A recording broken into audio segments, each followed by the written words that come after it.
Hello everyone, welcome back. Today we'll dive into a story about what happened after David defeated Goliath. Stay tuned as we continue exploring this epic saga of David.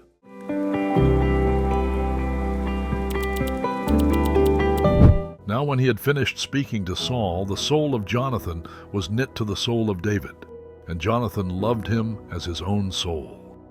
Saul took him that day and would not let him go home to his father's house anymore. Then Jonathan and David made a covenant because he loved him as his own soul.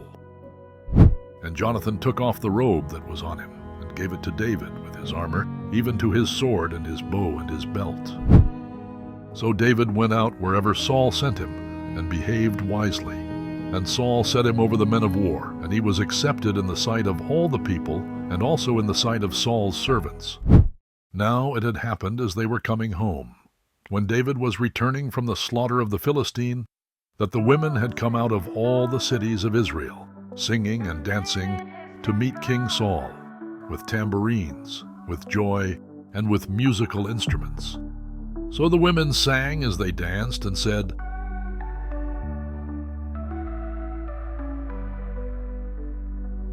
Saul has slain his thousands, and David his 10,000s.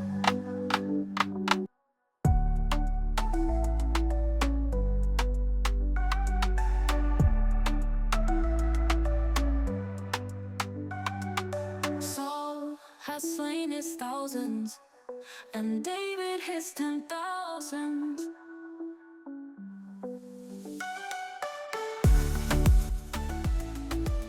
Then Saul was very angry, as the saying displeased him, and so eyed David from that day forward.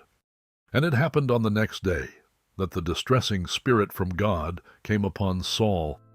So David played music with his hand, as at other times, but there was a spear in Saul's hand.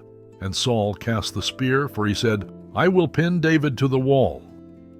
But David escaped his presence twice. Now Saul was afraid of David, because the Lord was with him, but had departed from Saul.